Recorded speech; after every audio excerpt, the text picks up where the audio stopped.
All right, I'm here with Zach Cooper from Grand Realty in Northwest Florida, and really special guest because Zach's got a ton of knowledge when it comes to a unique position of being, part of the property management industry, then evolving into an owner, and now really taking his career in a kind of an interesting direction and mentoring and helping other property managers too. But without further ado, let me introduce Zach. Zach, tell us a little bit about your background and how you got into this industry. Hey, Cena. Thank you guys for having me. My name's Zach Cooper. I'm based in Northwest Florida. I started in sales, actually, and so I started at Grand Realty. We've been in business over 20 years, just a little mom and pop type place, like probably many of you. And then what happened is my broker was going to retire, and so he said, "Hey, Zach, you need to find somewhere else." And this was about my 2-year mark. And I was like, well, what if I just got my license and just kind of picked up where you left off? And his parting advice was focus on property management, not agents. We had about 15 agents, but we were only managing 2 doors. And I say managing very loosely because, I started from the very beginning, no experience in property management, really just sales. But I had a lot of clients that were like, hey, Zach, you sold me this. Can you manage it for me? And I kept saying no. And I was like, that's lost money, right? So how hard can it be? So, I really did start from the beginning about a little over 4 years ago now, with just 2 doors under management when I bought the brokerage. We were established as a brokerage, but we had no systems in place. We were doing Microsoft Word, print to PDF owner statements, like go down to our local credit union and do a bank-to-bank transfer to pay our owners. I didn't know what to do when I got to $10,000 a month. I was like, I got to find a software or something. And so, I really did start from the very beginning with no guidance, and I stumbled along for a long time. NARPM helped me a lot. So Zach, this is really interesting because I think a lot of people who get into property management didn't necessarily choose it as their primary career, but then they find something really interesting and profitable over time. You mentioned like NARPM as being a path for learning for you. When you first got into the business, I'm sure like you probably were overwhelmed by the amount of rules and regulations and just how different it is than sales. It's like its own animal. Did you leave sales? Like, did you have to go all into doing what you were doing to make the property management side work? Like many people will moonlight in it for quite some time before they commit to it. Tell me a bit about that part of your journey. Yeah. For me, I kept doing the sales, but I, like a lot of real estate agents, I had another job. I was a workforce analyst, and so I did call center scheduling and arrival patterns for like at-home call center agents and stuff. Super fun stuff, But that's what I did. And whenever I could replace my income with my sales commissions, that's when I went full time. And so when I went full time, I had more time to focus on all aspects of real estate. So I said, why not get some steady income coming in from the sales or the property management side to supplement the sales commission. So I started doing both, and I still do both. But now as a broker, I've been able to step back a little bit from the sales side. I've got 15 sales agents, and any type of leads that I get, I just am a non-competing broker now because I focus on how can I better optimize my systems for property management. Because not only does property management give you steady cash flow, but the true value, I think, is steady lead opportunities for my agents. And that comes with that, whether it be residents or owners that are turning out to sell. If they have a good relationship with us, of course, it's going to make it that much easier to convert into a sales lead. Zach, and it's like you're saying this all is within a 4-year period. This all occurred, right? So you went from... I got my real estate license in 2019, but I bought the brokerage in 2021, in June of 2021. So, yeah, about four years of being the owner. So, if I take my, curiosity of your property management journey out of the equation for a second and just look at it from another perspective, which is here's this guy that decides to essentially, become a business owner, right? You go from, working in somebody else's business, you're going to start your own business. You're at ground zero. You've got to basically build something from the ground up. You're a solo entrepreneur at this point. I'm assuming you didn't have a business partner. Is that right? No, just me from the beginning. I had some independent contractors that were agents, but they weren't helping on the property management side. I did have a transaction coordinator that I had hired, and I said, hey, you're going to learn about property management. And I mean, she was just a server at her local sushi restaurant, and now she's our operations manager, but, that's how it started is just trying to figure it out. And when you don't know, you don't know. And so for a lot of people that are just getting started, if you're looking for any advice, it's get a little education first. Because I just jumped in and started boots on the ground doing things. And I look back and I'm like, man, that was not the most efficient way to do that. But, Right. you learn. And so, but things really weren't that great till about 2 years ago. And that's when I became a NARPA member, which helped me get connected with people like yourself and many of the other vendors in the industry. And that's when things really turned around, because if you don't have that knowledge and you don't have that guidance, property management can, it can affect your hairstyle, so to speak. So you just got to be cognizant about getting some education. So the mindset shift that you're explaining is that, and there's a paradigm for this also in technology. There are people who spend a lot of time like noodling through an idea and making sure that, you battle tested it before you actually go work on it. Like you size the market, you understand what the risks are, you figure out how you're going to make money. Then there's other people I know who are entrepreneurs who are just like, they'll jump in right away with almost no plan in mind, but just they're driven by passion. You're saying, hey, listen, it makes a lot of sense before you jump into this industry to really understand kind of all the things that go into doing property management and being successful here, correct? I did not. So I'm not saying that's what I did, but But you I'm would if saying you had to do that it if over I again. could go back, I feel like it could have been enjoyable from the beginning. Right. It was a lot of passion, a lot of effort, a lot of energy, 7 days a week, 12-hour shifts or whatever for a long time. But I just don't think that's absolutely necessary. You're not going to have a playbook for every single thing. You're not going to know every single thing from day one. But I think at bare minimum, going to a NARPM conference, knowing that there's software out there that can help you other than Microsoft Word and Excel, a little bit of base knowledge I think could have went a long way. And because I think some people without that education put in a lot of effort and then burn out and say, oh, that's just not for me. It's like, well, no, you just didn't get the right education, and so I just stuck it out, Yeah. so to speak. So a little bit of education, but if you don't ever start, then it doesn't matter how much you know. You got to start at some Yeah. point. It's interesting because when I started my first business, my first investor said, a really good entrepreneur can carry a business a certain length all by themselves. It's like you can almost, depending on the will and the desire, they can get you to a certain number, whether it's like the number of doors you manage or the amount of revenue that you have, they'll do it on their own. But the special part about building a really scalable business is when you have to then be able to go beyond that entrepreneur and have like systems and people in place that can really grow bigger than just what their efforts are. Now, I know you've got a very interesting perspective on this, which is potentially the most meaningful playbook that you can share with our audience. Tell us a little bit about that transition that you made from being like the entrepreneur that's willing it all together versus like thoughtfully thinking through systems and what you had to do to pick these systems to kind of get you there.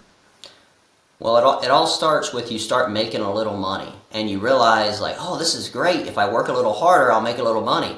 And then eventually you will plateau and you'll realize that there's just not enough time in the day to do it all yourself. And as much as you might want to, you can't. And you can't compete with a team. You just cannot compete. Doesn't matter how great you are, how strong of an entrepreneur you are, you have to have a team. So I kind of changed my mindset and said, okay, what if I can build a system that creates a good work environment for other people to where they can have a good income and build out the system and add that with quality people, then maybe I can move that plateau. And we have, and I've actually started working, and you can ask the team, way less than what I used to because we have those systems in place. And it's actually got me to a place where, I'm, full disclosure, I'm 29 years old, so, maybe this will change, but for now, I really don't see retiring. Like I enjoy what I do. Like it was stressful, but this is fun. Like I enjoy making friends, talking to people, sharing the journey, building out the systems, optimizing it, and that's why we started doing a little bit of the Aptly consulting now is because it's so exciting. If someone would have called me and said, Zach, let me show you a better way, I'd have been like, oh, okay, that is a better way. That seems way better than Microsoft Word. Thank you for sharing. So it's super exciting now to get to share that with other people whenever they ask. So. Yeah, and I having gone through a couple of chapters of this journey with you, I think one of the really kind of special parts of seeing it from my perspective was seeing you build out those systems and seeing them work. You know, tell us a little bit about maybe how you first got your start here, because people hear these stories all the time and they're like, great, you made it work. I have no idea how to get started myself. You just mentioned that you've been doing some consulting on the side, and that was kind of accidental because you felt so much joy. And we've seen this in the past with other companies I've been involved with, is like at some point you've created something that's transformative for yourself and you're so proud of it. You want to tell people, you're like, oh my God, like you have no idea what I just unlocked. And I think in the age of AI, people are doing this a lot. They're like, you have no idea how much easier my life just got because of X. Tell us a little bit about where you started, because some people might hear this and say, I want to go down this path, but I just don't know where to start. Yeah, so none of us have it figured out ahead of time. You kind of got to figure it out as you go. So, like we were talking about, you do research and planning and you pick a software and you try it for a little while and you're like, oh, that didn't work. Or you pick a procedure and, well, that didn't work. And so you're always refining it. But once you make that decision to not be a solo entrepreneur and you're going to turn this into a team, you create a situation to where, well, now you need a good system for that team to utilize. And so I changed my mindset from I need more owners, I need more clients, I need more deals, to I need to make my system more efficient so that I can handle more owners and I can handle more clients and I can handle more deals. How do I do that? And so for me, the transition, when you start building out these systems, because I built them all myself. I had no paid consulting. So I say that, you guys taught me through your Aptly office hours, which you don't charge for, so thank you. But I just attended a bunch of office hours for a long time, and I wait my turn for my question, and I'm like, oh, that's how you do that. And so, but to me, even though building out a board on Aptly, for example, or whatever it is, putting that energy and time into that when you're a real estate broker, it's real easy to get in the mindset of, oh, I need to just sub this out. I need to just hire somebody to do this because I'm a broker. That's not what I do. But to me, it's when I'm working on that is working on my business instead of in my business. That's the difference, is that, hey, I know I could knock this task out in 30 seconds, but instead, I'm going to make an active decision to choose to take 20 minutes to build a workflow, do a Loom video, make a task template, and then even though it took me 20 minutes, it's an investment of my time, because now, eventually, those little 3-minute windows or whatever it is add up and then surpass, and it's a way to compound your time, which, as we all know, is the most valuable asset you have. And so if you can compound your time through the systems and grow a bigger business, then that's the best use of your time. And so that's why I got so excited about it. And so I built all the boards out and everything, and now I enjoy it. And that is the definition of working on your business instead of in your business. Yeah, so you said a bunch of really good things in there. You said, look, seems like my peers are chasing doors and owners and trying at all costs to just get more business and investing in sales right up front. But in the very traditional way of all great companies are built kind of on a foundation that can handle, scale. You're saying a lot of companies kind of forfeit their ability to grow profitably and have staff that are fully engaged by making the critical investment in the systems that help us, provide amazing service. And then the amazing service is the is the marketing, right? You Exactly. don't have to go spend money on it You have because to your do the service customers. anyways. Yes. So, you know, make Right. that your marketing and save some money. Yeah, and I think, you mentioned the office hours. We've for a long time at Aptly we've had these office hours on a weekly basis, and it's sometimes you get big attendance and sometimes you get low attendance. But you've been a staple in our office hours almost every single week, and I think you've said it in no uncertain way that you realized at some point, instead of farming that off to somebody else, at least in the very beginnings, it was really important for you to understand the operating system of your business and to build some kind of institutional knowledge instead of having these things inside of your mind. I could do that in 5 minutes. Well, instead of doing it in 5 minutes, I'm going to write it all down and build a process off of it. We live in an era of AI where you also It said, makes like, it so much easier. yeah, I can just turn on Loom and Yeah. record myself talking and then throw that at Throw it in there. ChatGPT and throw it Done. into an SOP in a minute. So many people don't realize how easy that is. And then over time, when you kind of make it a practice to constantly document what you're doing, you're not only making a human's job easier, but now you're setting a foundation maybe for technology to like simplify not having the human involved at all. You have done this consistently with a lot of processes. Give us an idea of some of the processes you've been able to digitize in your business and what the results have been as kind of a byproduct of doing that. So even in sales, they've got 1,000 different CRMs out there. But even in my sales era, it was just an Excel spreadsheet, name, contact, color code. You know, that's how I did things. But now we use like our owner leads board is tremendous for the ability for follow up to know, oh wait, I told them this, or I didn't tell them this, or okay, the last time I followed up was on this date. Reminders like creating forward dated tasks, so we do that a lot. You know, they say, hey, I'm not ready to move out, but you know it's going to be February of next year, and meanwhile it's December. I'm not going to remember that, but all I do is just change the date on the task and it'll pop up on my dashboard and it's like, oh, that's right. And then they're like, oh, yeah, that's right. I am about to move out. And so also the automations that are built into that, like being able to build a nurturing stage to just kind of keep that pulse automatically without me having to even remember that portion. So, you know, I only have the task to reach out whenever it's time to make the sale. So, you know, the owner leads board's been really good. And then from a service aspect, it was a little bit more complex to build out, but certainly worth it. Like our work orders board, maintenance is a huge thing for residents, and so that touch point and granularity of the work order process, it has been able to prevent us from having more errors on billing or accidentally closing work orders that weren't done, or if something does go wrong very quickly. Even though I've had nothing to do with it, it doesn't matter which stage it's in, I can very quickly identify, oh, this is where it went wrong, this is why, and this is the person I need to talk to about that.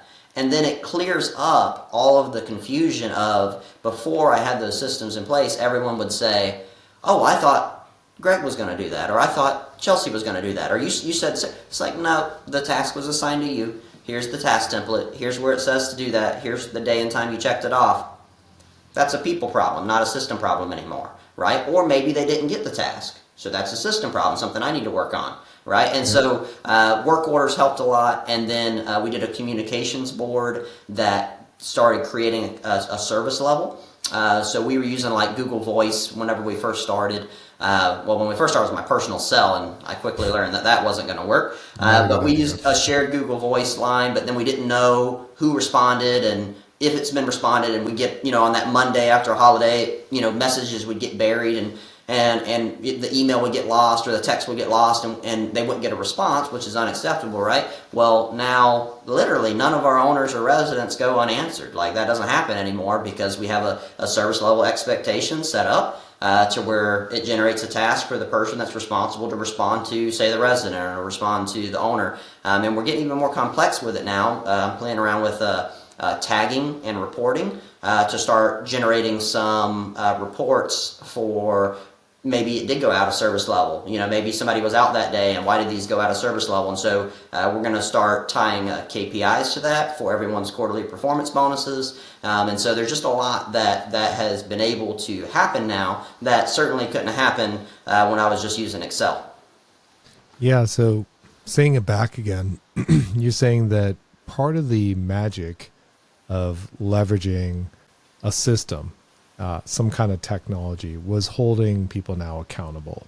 Because whatever type of business you run, obviously we're talking about property management here, it's very easy for people to, basically not do the things that we expect them to do in their jobs. And the result of that could be a negative customer experience, which is like bad reviews and Yep. things that can really hurt the business.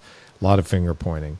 One of the interesting parts about my journey, both, building a software company that, holds people accountable and then also having my own team do it, is it's always the people that don't want to use it are the people who are not the ones that want to be held accountable, and it's a tough one because you said like you have people and tech that you're managing to kind of get the business to elevate to this other level.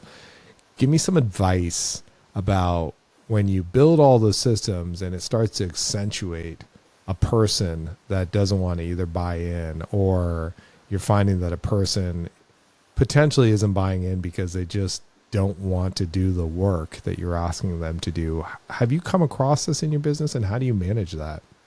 So I think what you identified is a people problem, not a system problem, and that's a very challenging one to go through. I've been very fortunate. Part of what has made Apply easier for us to adopt is that we are a relatively young company from the perspective of me being the operator, and so are our employees. And so a lot of these bigger companies, I've especially noticed this in the consulting, is that they really struggle with the team buy-in. And it's because the team members are like, I don't need that. That's a waste of time. I've been doing this for a decade. Right. Well, that's fine and all, but we're going to try a better way. And really, that's just where you really have to establish and just say, hey, look, the leader, whoever the leader is of the organization, needs to be very cut and dry and like, we are doing this and this is how we're going to do it. And what I tell the clients is the first thing you want to do is get everybody in, like for Apply, for example, is get everyone on the shared inbox, because just the shared inbox is worth whatever the software fee is, just because there's so much value of that compared to, say, Gmail or Outlook, for example. And so if you can just get everyone in the shared inbox and get them logging in every day, and then it's like, hey, let's look at this dashboard. Hey, let's look at this dashboard. And then start with the simple stuff. Start with something as simple as taking the garbage out. It sounds silly, but simple things help people understand, oh, that's how this is going to work. And then you can expand on that. And then what we do is we just have a board for a private board for each team member. And it's just, their board with me and their manager, and they have a little one-on-one card. And anytime that something doesn't get done or they have an issue, and I got to thank Mark Cunningham for this. I went to one of his classes. He said the one-on-ones changed his business, and we tried it. I just happened to add a system for it, and it has. Everyone loves them. Everyone looks forward to Wednesdays, which, by the way, I normally come in on Wednesdays to do our one-on-ones and our team meeting, but you sit down and you go through their one-on-one card and you say, hey, on Tuesday I noticed that this task didn't get done and you went home. Did you have a question on how to do that? Or, hey, I noticed that this didn't happen. And so you just keep doing that over time, and that consistent reinforcement in a scheduled positive feedback setting, instead of immediately calling them and say, don't do it like that, or this is a problem. Like you have that scheduled time for that feedback, and they're expecting it. And it's a time for them to tell you too, oh, hey, I don't think this is working, and make it more of a collaborative thing. And so for us, because we're a younger company, everyone's like, we didn't have a system. I think we were using Ring Central Task, and before that we were using the Google Calendar. And eventually our Google Calendar was looking, 72 different colors, and you can't read anything on it. And so, we didn't have anything that we had done, but I do think it's harder for the larger organizations that maybe have some system, but not necessarily a good system. It is hard to get them to transition because people don't like change, even though change is good. Yeah. I mean, one thing that we see with those complicated situations is when you invite the person, like I would say the detractor, the person who doesn't want to do it, to be part of designing the system, then there's a sense of ownership on the outcome. And it's hit or miss. I mean, sometimes that's great and it works, and sometimes they still don't want to do it because, like you said, I've been doing this longer than you have, and it's Right. been just fine. But I think the advice I usually see some of our, our thought leaders that have navigated through that is the feedback that they provide to the team, not just the stick, which is like, you're doing this, whether you like it or not, that's how you get paid, that's your job, but just more that we live in an era now that is different than 10 years ago, 20 years ago. We can't survive using the same strategies from 20 years ago. I mean, this is for tech companies too. If you Right. don't evolve, you die. And so, we live in an era now where people have to be held accountable. Like it's the Uber world where you pull up your phone, you press a button and a car shows up, or you order food and it shows up 15 minutes later. These expectations, like the sea levels are rising and everyone else has to come with it too. Property management's been one of those industries for a long time that kind of dragged its heels on kind of adopting this level of service. And you're saying that it's easy for me to get the younger generation to buy into that because they're like, I buy into this because I expect that service Right. level. So I need to give it to our customer because I can empathize. I can feel what it feels like to like send an email and get a respond a week later. That's not okay, right? Right. I expect it right away. Zach, I think one of the things that you also talked about, I just want to dive into it, is that you said that you have built systems to do one-on-ones, and it drives better outcomes with your employees in terms of like, sitting down on the Wednesday and going through the tasks. Have you created jobs that are specialized for your teams, or do you have a bunch of like generalists that do a lot of different things? Explain to me how you manage people and what their roles are and what you go through in a one-on-one in terms of what they're being evaluated on. Yeah. So everyone has a signed service agreement. And so we just use AI to say, hey, here's the things that you are responsible for. And so we define that in writing. And that way, whenever something doesn't happen, it's very clear the person that needs to be talked to. And it's defined based on automatic assignment of the task in Apply. And so we have a resident experience manager. They handle all the resident communications, the leasing, application process, screening. Then we have our ops manager that fills in for everybody else. So if someone's out, then they're immediately responsible for all those tasks. We have our front desk. She orders the lease agreements, does a lot of the back end stuff, billing. She does all of our billing. Then we have our BDM. His big focus is on sales, but we're a smaller team, smaller company. So, he does all the owner lead follow up, but he'll do like tier 2 maintenance because oftentimes the owner has to get involved if it's going to be a major maintenance situation.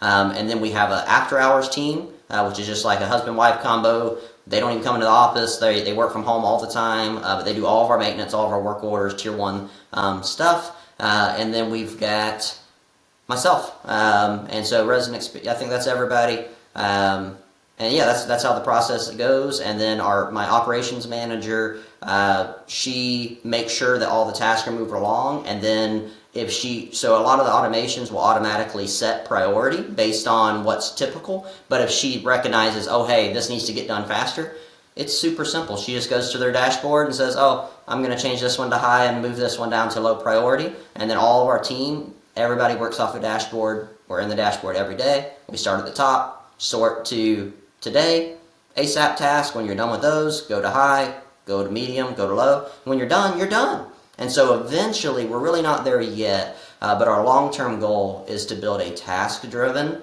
company, not a hourly company, not a you got to be here at this time and leave at this time. We want, hey, are your tasks done? Then we're cool. If your tasks aren't done, then you should probably do those. And then that way people can have that lifestyle of not feeling like they're chained to a desk. So now all of our team members can work from home as long as at least 2 are in office, and so I let them work that out that way because, of course, we get some walk-ins. And then we all are on site on Wednesday, and we've noticed that our Wednesdays are a lot more engaged. That's when we do our one-on-ones. That's when we do our team meetings, and it's really been great. But we couldn't do that before a system because I had to walk over at the desk and be like, hey, Why are you looking at Facebook? I gotta check and see if you're working. We don't have to do that anymore. It's very clear if you're working or not because you marked your task off or you didn't.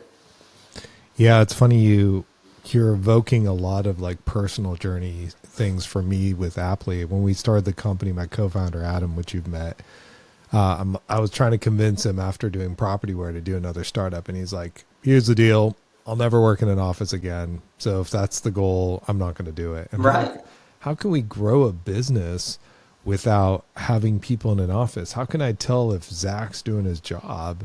I got to walk over there and see him. And he's like, "Listen, if we can't build a platform where we can hold people accountable to outcomes, then it's not a business I want to be a part of. I want to focus on doing the things that I really enjoy.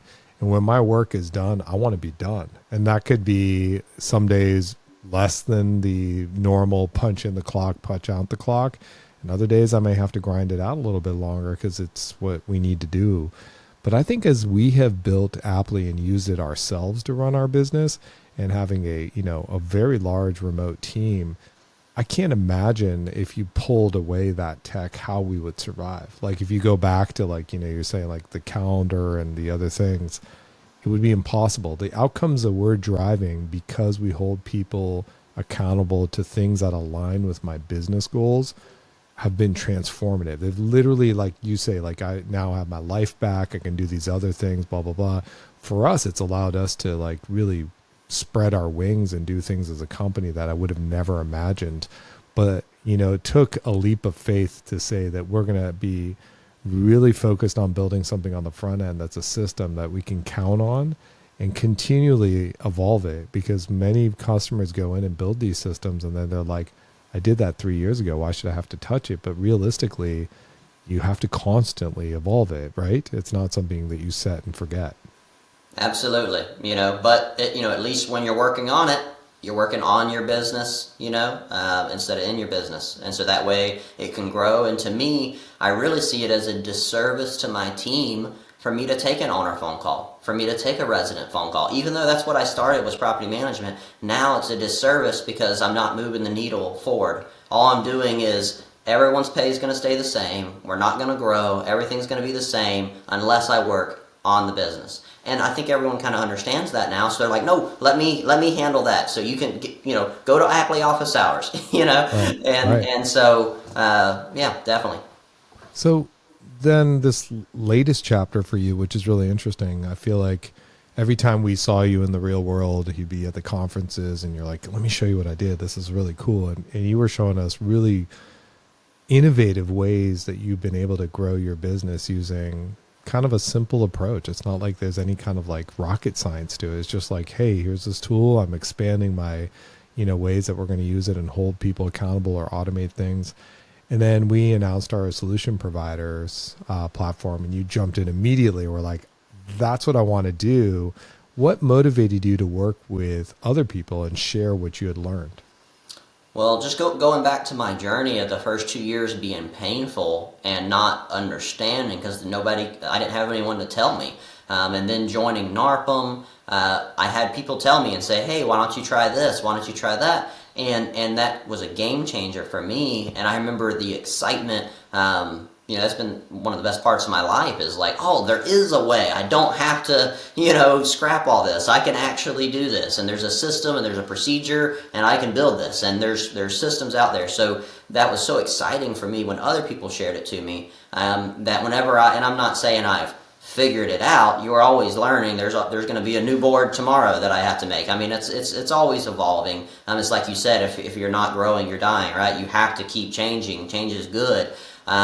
But I started having people reach out to me. And because so many people had helped me, other people from all over the country have given me advice. And I felt the responsibility to say, "Oh, yeah, let me help you. Let's schedule a call." And so I would do that.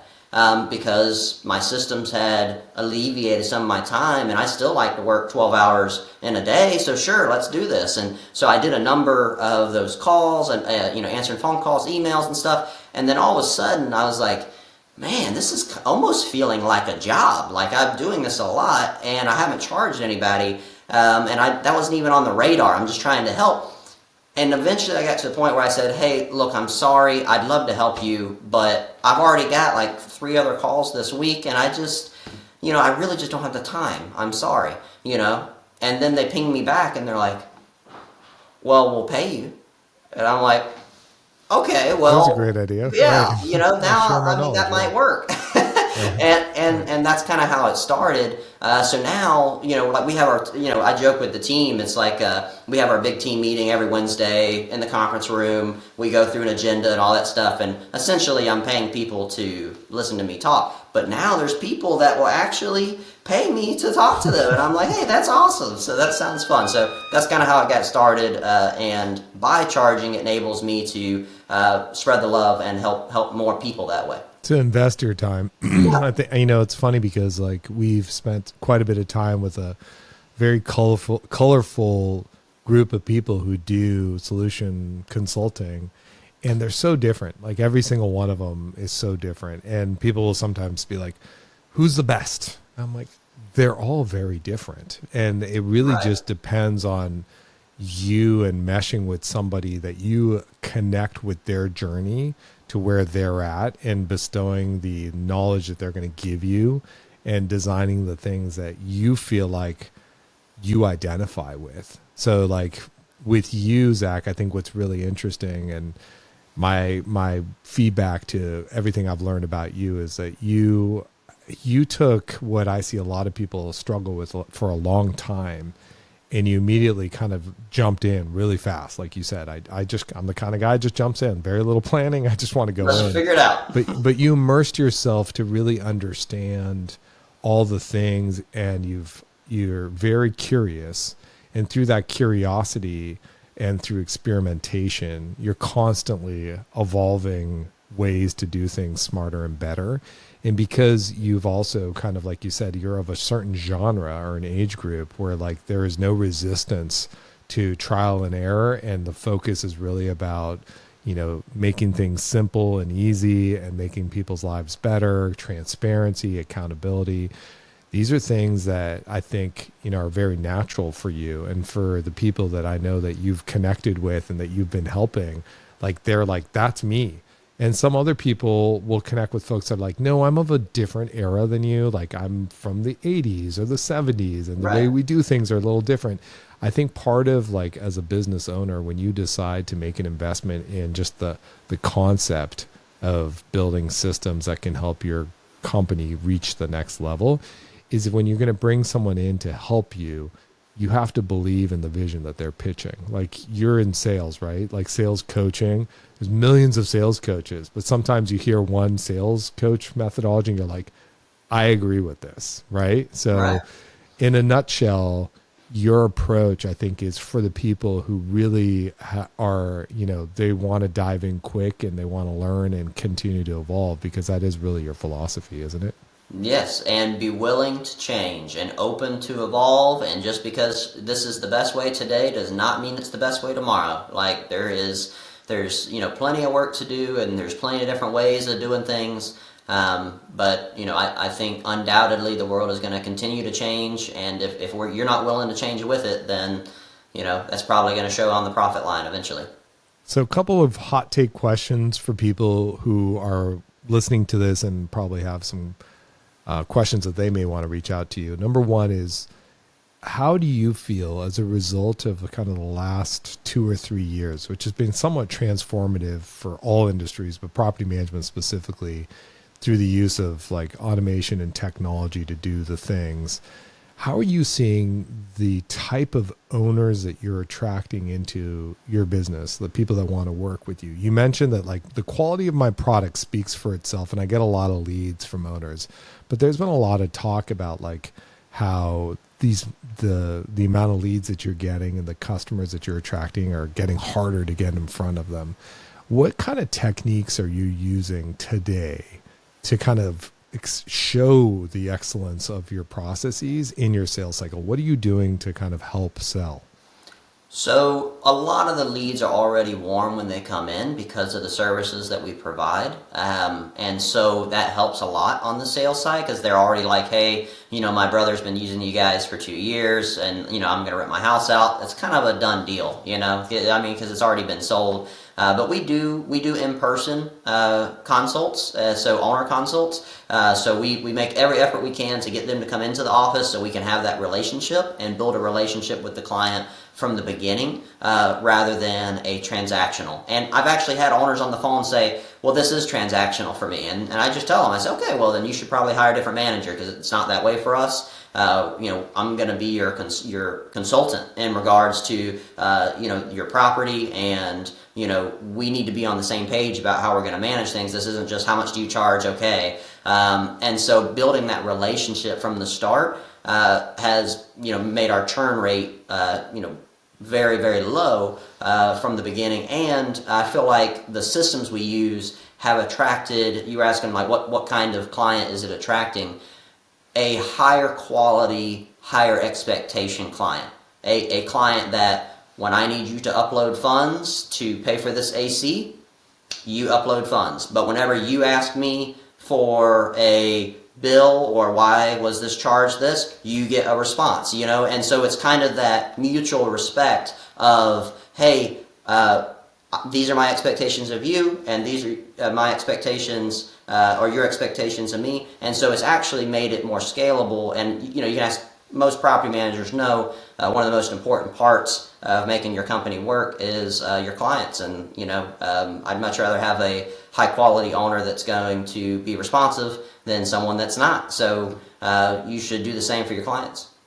And do you ask those clients for referrals, or are they just giving them to you?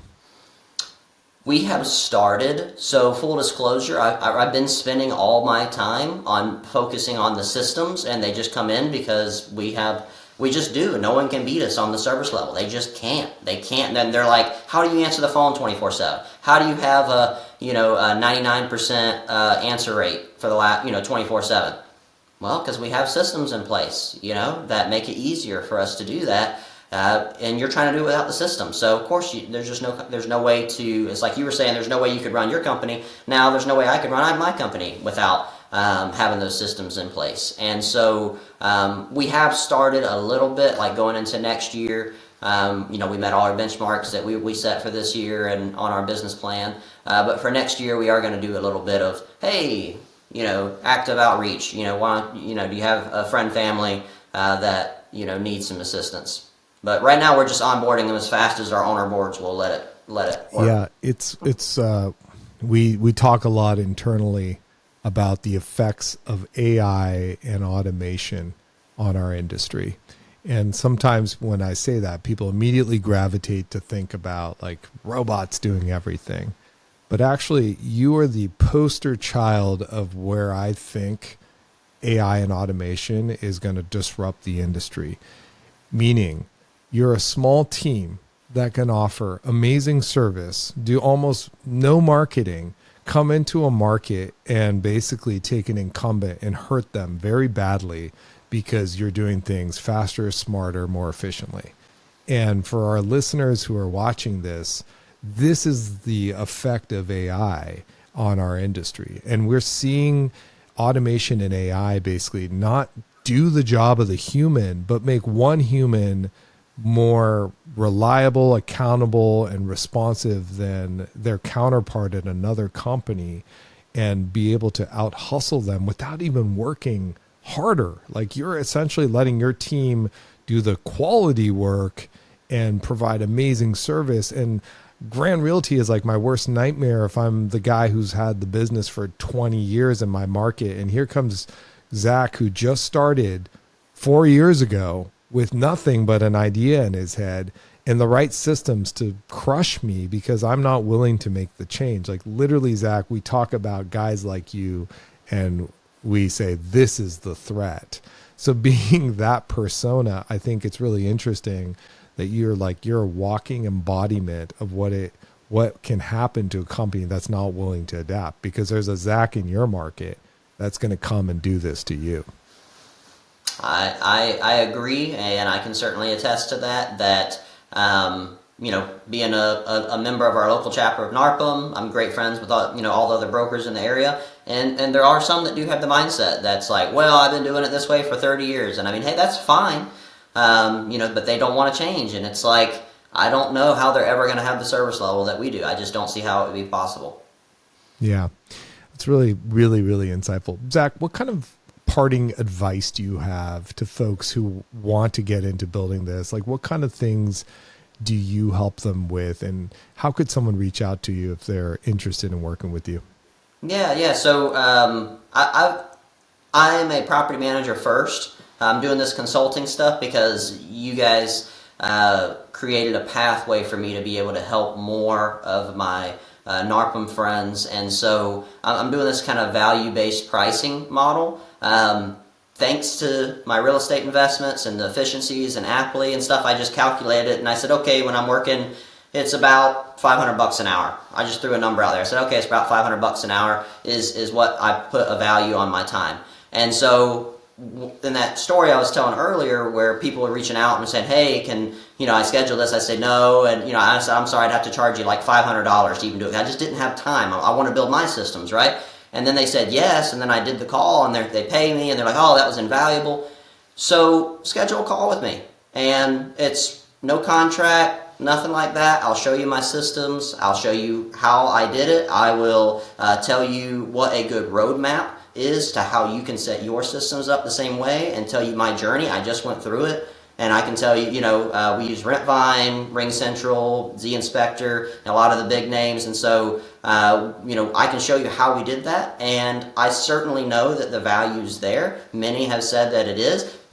I would have loved to pay somebody $500 to show me how to do this. I would have loved that. And that's why I'm doing it. And at the end of the call, if you don't feel like the value's there, like I'll tell you in the email, like, tell me to change the invoice to $200 or $10 or whatever. Or don't pay it. Like, it's not that big of a deal. I probably won't keep doing calls with you, but so essentially, just schedule a call with me, Grand Realty. Yeah, I mean, I think that's the most fascinating part. There was a while ago when I had the spare time where you threw your name on this website. They were like really, really high gunpowder, entrepreneurs that were like, for X number of dollars per hour, I'll take a call with you and I'll answer some questions. And I inevitably spent more time than I billed for, purely out of paying it forward, which is kind of what you said, which is like, like I feel like if I karmically put some good energy out there and help somebody, it'll come back to me in some way. But of course my time is worth something.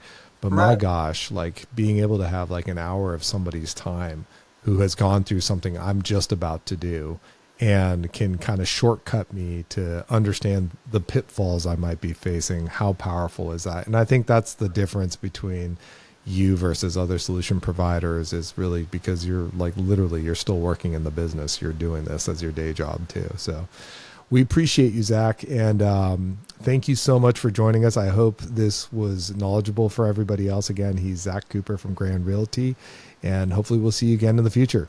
Yeah, absolutely. Well, I really appreciate you guys and everything you guys have put together and done to totally change my business and my life. Thank you, Zach. Have a good one. You too.